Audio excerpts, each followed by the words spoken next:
and today I'm going to show you guys how to install the mirrored bypass doors from Home Depot. I would imagine this would be the same with most bypass doors in concept for the most part. These are, Home Depot sells a couple bypass doors. I think they actually might have discontinued these because when I looked online I didn't see them anymore, but they still had some in my store. These are the less expensive ones with kind of the white frame around them. The instructions are some of the worst instructions I have ever seen. So I'm gonna go ahead and show you guys how I install these in case you have the pleasure of meeting these instructions. Okay, so basically what I have done so far is I've taken out the old closet doors.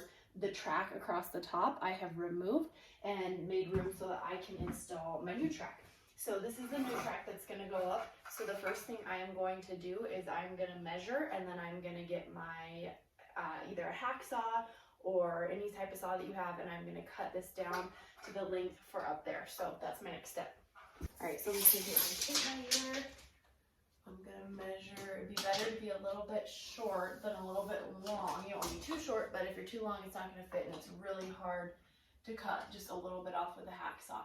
So I'm going to go 58 3/4. It's almost 59, but that gives me maybe like 1/4 of an inch for my space to have a margin for error. So 58 3/4 is what I'm going to mark and cut. Okay, so after you measured, you should have cut this with a hacksaw. I do not have a hacksaw at the house I'm working on, so I did not film myself cutting this because I did this in an unsafe way that no one should see, and I cannot recommend to anybody. So cut it with a hacksaw. So now I have this cut down to size. I'm going to just hold it up and I'm going to make my marks. Just pay attention to the depth of where you want your doors to be at. I have a piece of trim here that was here from the last doors, so I'm just going to tuck right behind that. But I'm going to make my lines, or not my lines, but my marks for where I'm going to pre-drill. So then when I come back, hopefully I have a relatively easy time getting my screws in. So I made my marks. I'm going to set this to the side, and I'm going to grab my drill and my drill bits and pre-drill these holes.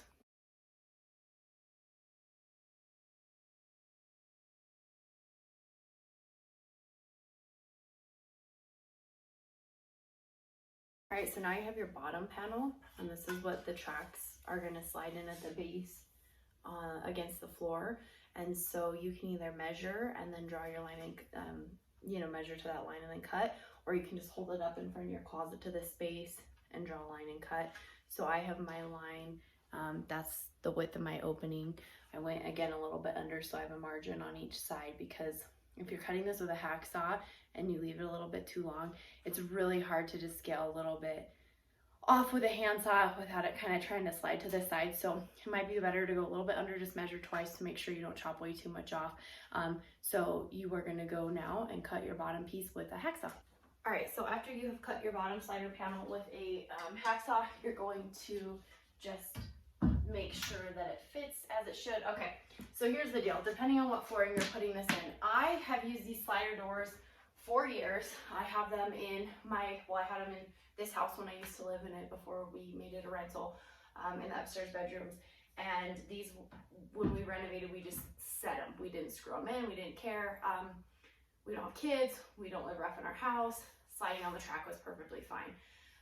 If you are worried about this moving, or maybe a little bit harsher living in your house, they do give you this these track pieces of wood.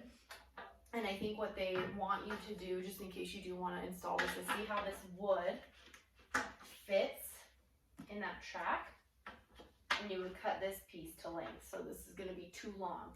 So what they would want you to do is cut these pieces to length, and then you would, I'm in a basement, so this is concrete, so you would either attach this to the concrete, and then when you went to screw this in, it would screw into that piece that was already attached. So this is really easy if you're doing it on a wood subfloor. You just screw it in. If it was concrete, you could put these in with concrete nails or screws, or if you cut the carpet back or had a solid surface floor, you could just glue this down and then put this on top and screw into it. Honestly, guys, for me, I just use the track and it's worked. So it's up to you. It's up to your personal preference. But yeah, that's how you would do it if you wanted to use these. They do recommend that you cut your carpet back for the track. They don't recommend it goes over the traffic. The track goes right over the carpet. I'm not about to cut my carpet out for for a track door that's probably going to get busted before the carpet does. So I just set it on top. Again, personal preference, do what you wish, but that's how you would do it if you wanted to attach the bottom piece. For me, not necessary for my lifestyle, and hopefully not necessary for these renters. Yeah, so let's go to the next step. All right, so I'm looking at the back of one of the doors. This is going to be the base. Those wheels are going to be adjustable, and I think what I do is once I get it on the track, I'll actually go inside the closet and turn the light on and adjust these wheels. This up here is what's going to attach to these pieces and is going to go in that track up there. So I'm going to show you how we attach those plastic pieces that are kind of just the guide for the top track. These truly are just some of the worst instructions that I have ever seen. So bear with me, guys. I mean, it took me a minute to figure this out, even trying to figure it out from the instructions. So if you're here watching this video, I totally understand why these instructions are bad and unclear. Okay, if you're to the point where you're dealing with these plastic bumpers, you have these two pieces at the top that are in here with screws, and I've already loosened those screws, so just go ahead and take those screws out. So you take this bumper piece, and then you're gonna take this, and it's going to, this weird shape kind of is gonna go, try to move this a little bit so you can see what this is gonna go towards the front of the glass, and then this flat piece is gonna go towards the back. So you're gonna slide that in there, and then you're gonna kind of slide it over your door and click that in, and then you'll put those screws in, but I'll show you again on this other side too. See if I can. Okay. Just want to show you two examples. Okay, so I took those screws out. I'm going to pull this piece out. I am going to make this go in so that that curvy piece that's in their picture is towards the front, the glass side. I'm going to try to click that in there. And then I'm going to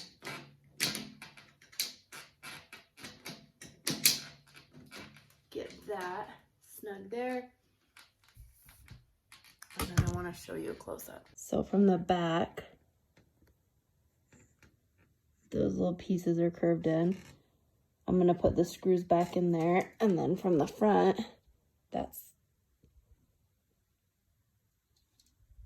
and then same thing on that side. So I'm going to put those two screws in. I'm going to put those two screws in. Now all you're gonna do is you want the wheel to be sticking out below the bottom. The instructions say about 1 inch when you start, but you definitely want it lower than the base of everything else because you want it to glide on the wheel and not grind on the bottom of the track. So I'm gonna lower these just a little bit. Obviously measure your space from your height from top to bottom and kind of see where you're at.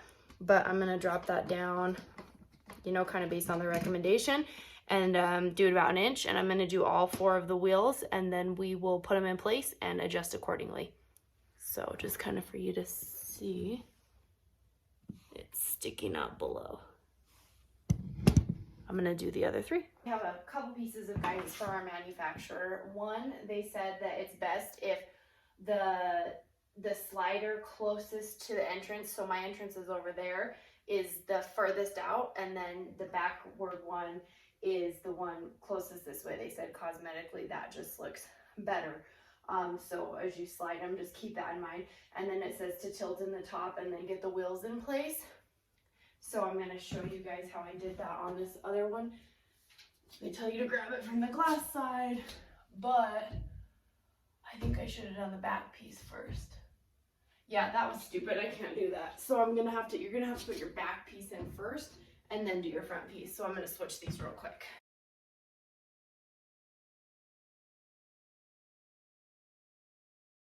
All right, so as you can see, we have our 2 doors in. I'm gonna take the camera inside the closet so I can show you how, if from the back side, they're a little bit out of level. I don't know if you can see in this, it's probably not close enough. If you have a little gap in the side you need to adjust, you can adjust the height and the roll on the wheels on the bottom. Just to show you inside the closet, the back of each of these doors have one of these on each side. And if you turn clockwise, the screw goes down and it lowers the wheel. And if you turn counterclockwise, the screw comes up and it raises the compartment that's holding the wheel. So if you need to make adjustments, you can do this from the back side once your doors are in. So now our mirrored doors are in. We have learned how to install them, how to adjust them from the backside with a screwdriver or a drill with that screw height adjustment. Hopefully this was a helpful video because these instructions suck. They're some of the worst I've ever seen. As always, if this video was helpful, please subscribe to my YouTube channel. I'm almost to 200 followers, so please follow me. And if by the time you watch this I'm above 200, just follow so I can keep going further. Follow me on Instagram at emily.a.lopez